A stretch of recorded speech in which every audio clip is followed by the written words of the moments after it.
Halo, selamat datang di channel Makiem.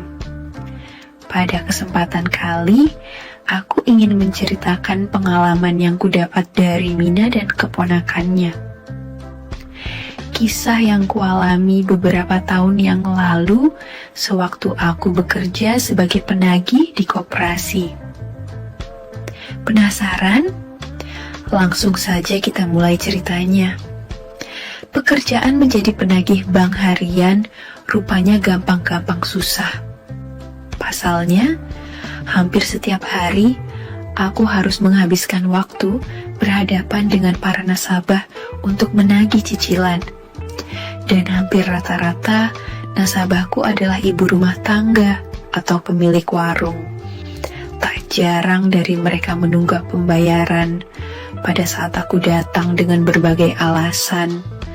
Tapi tak jarang pula mereka akan menggodaku agar mendapat keringanan. Tapi di balik pekerjaan tersebut terdapat pula kisah berkesan yang pernah kudapatkan. Kisah yang cukup langka yang kudapat dari Mina dan keponakannya, Ketik. Dan hal itu kualami pada saat menjalankan pekerjaan. Beginilah kisahnya. Sebut saja namaku Surya, usiaku 30 tahun dan masih melajang. Terhitung, 1, aku bekerja di koperasi simpan pinjam yang dikelola oleh pamanku. Semula, aku tak berminat sama sekali untuk bekerja di koperasi tersebut.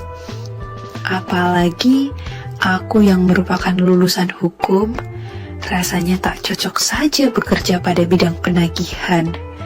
Tapi berhubung pamanku kekurangan karyawan, ditambah dengan dukungan orang tuaku.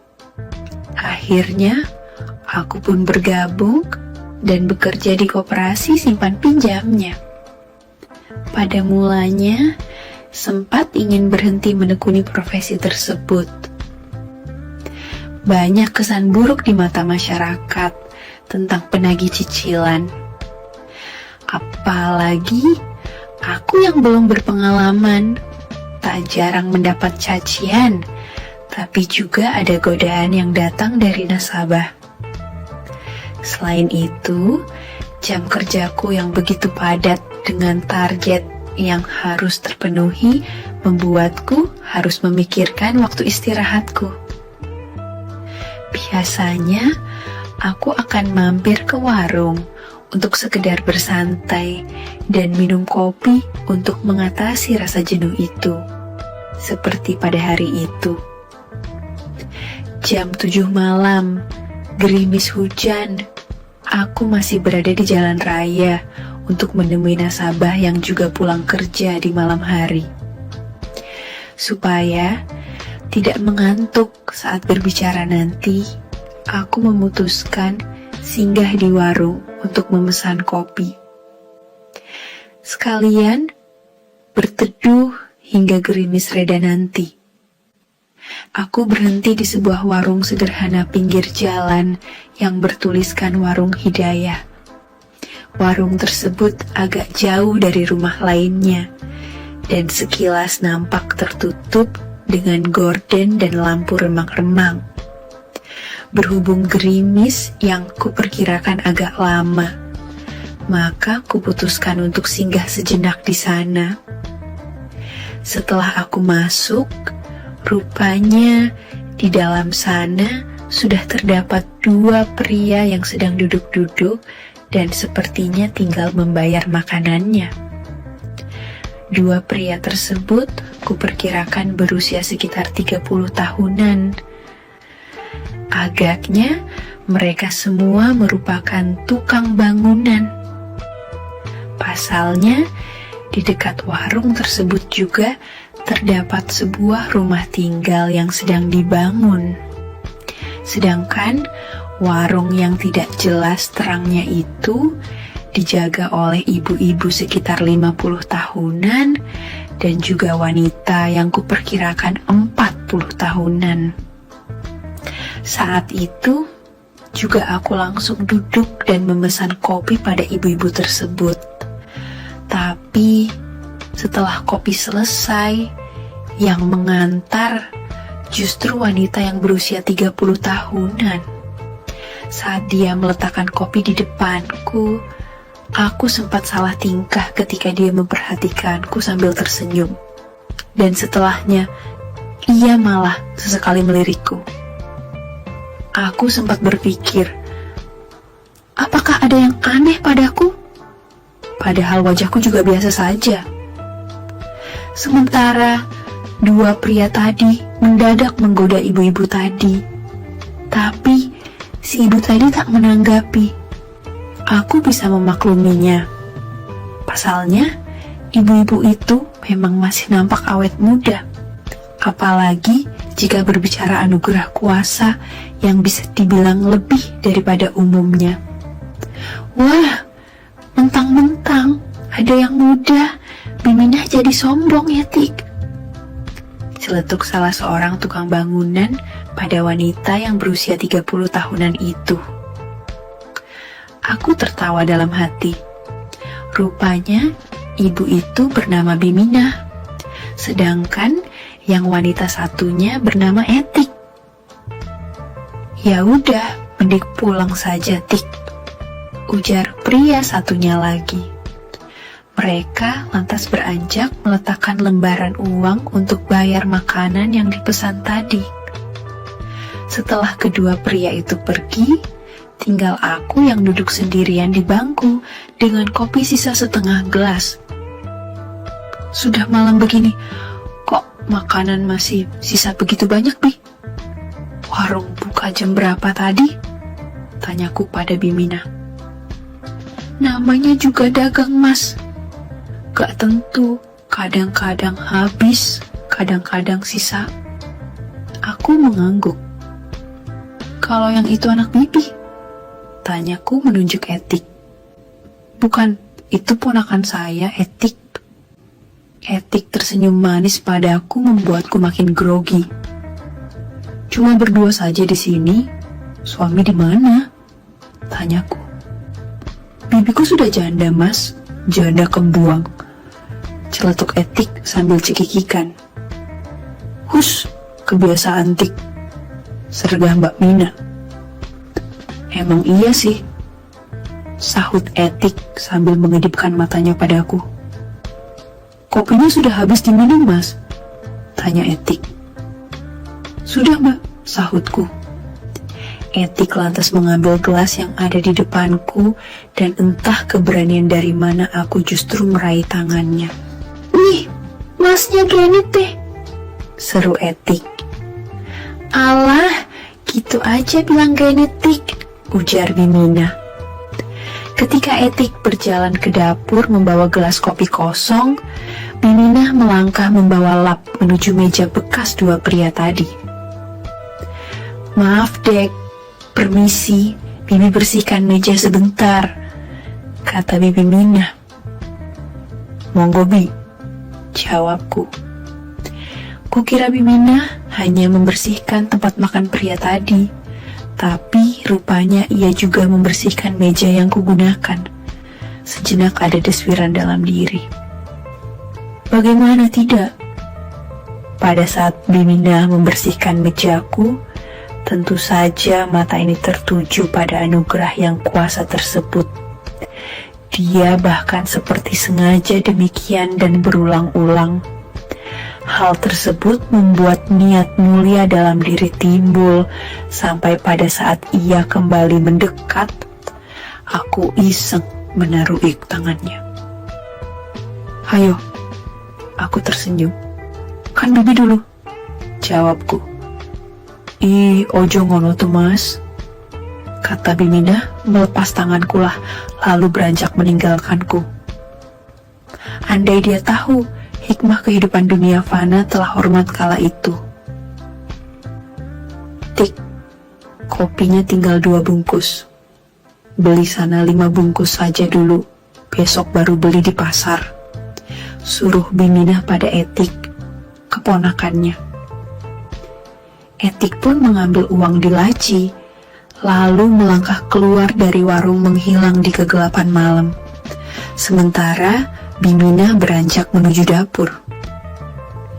Entah mengerjakan apa, tapi aku yang sudah dilanda angin mulia buru-buru melangkah menghampirinya. "Adik minat dengan etik," ujarnya sambil menoleh ke arahku. "Maksudnya, Bi?" tanyaku bingung. "Dia baru 3 bulan loh cerai," sahutnya.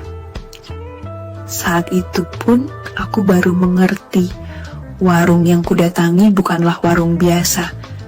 Selain menjual kopi dan makanan, rupanya warung ini juga menjual kebahagiaan dan keceriaan. "Tapi masnya harus bayar," sambung Bimina. "Berapa, Bi?" tanyaku. "Segini," jawab Bimina menunjukkan satu telapak tangannya. "Kalau Bibi?" tanyaku.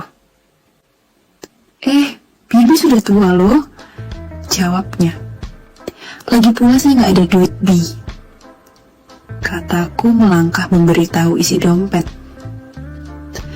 Mungkin karena keluhuanku dan kejujuranku, Bimina bahkan menerima saat aku memberi sambutan lain saat itu.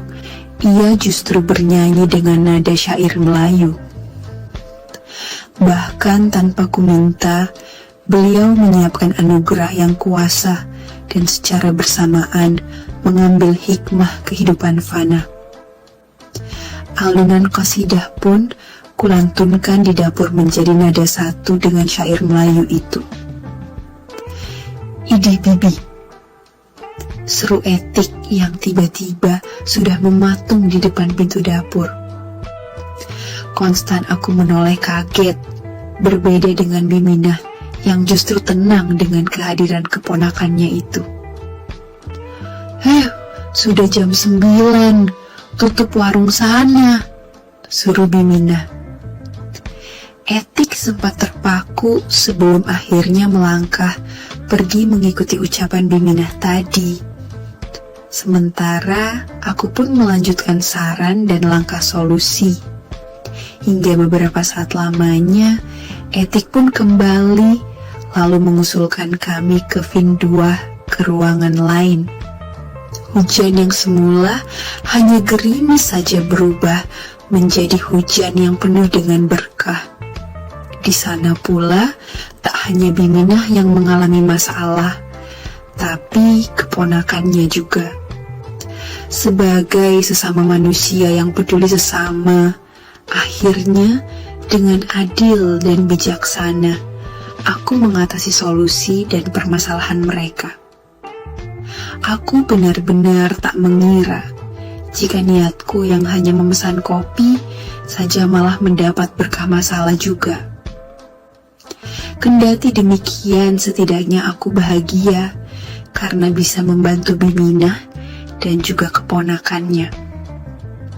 Pagi harinya, aku terbangun oleh suara Priyen yang ngobrol memenuhi warung Bimina. Sejenak aku tolah-toleh apa yang kualami semalam. Rupanya selesai rapat paripurna jabatan semalam, aku ketiwurian. Nampak di sekeliling tak ada Bimina dan juga keponakannya. Aku mengira mungkin mereka sudah berjaga warung, mengingat para pelanggan sudah banyak yang datang. Buru-buru aku beranjak dari tempat itu, lalu memperhatikan isi warung tersebut. Ada beberapa pria yang saling ngobrol dengan temannya, dan sepertinya kebanyakan dari pria itu adalah kuli bangunan dan supir truk. Lantas aku menoleh ke arah Bimina dan keponakannya. Dan berhubung semalam sudah membuayar dan lagi Bimina serta keponakannya sibuk membuat kopi untuk para langganan. Akhirnya diam-diam aku pergi dari warung lalu segera pulang. Begitulah kisah yang kualami beberapa waktu lalu. Sejak itu aku tak pernah lagi datang mengunjungi warung tersebut. Bagiku cukup sudah pengalaman tersebut terjadi padaku. Aku berharap teman-teman bisa mengambil pelajaran dari kisahku ini. Sekian dulu ceritaku hari ini. Semoga ada pelajaran yang dapat dipetik. Terima kasih. Sekali lagi, tidak pernah lupa Mimin ingin mengingatkan bahwa tidak ada maksud untuk merusak moral. Tapi di sini, kami selaku admin channel Makyem hanya berbagi pengalaman dari viewer saja yang tentu saja tidak untuk ditiru. Terima kasih sudah mau mendengarkan kisah nyata ini. Ambil baiknya dan buang buruknya dari cerita kisah ini. Semoga hal seperti ini tidak terjadi kepada kita semua, bosku, dan semoga kita semua dilindungi dari mara bahaya. Amin ya rabbal alamin. Terima kasih dan sampai jumpa di cerita selanjutnya. Jangan lupa like, komen, share, dan subscribe. Oh iya, kira-kira kalian semua bosku yang terhormat kepengen kisah-kisah yang seperti apa lagi nih? Tolong berikan komentar-komentar kalian di video ini ya.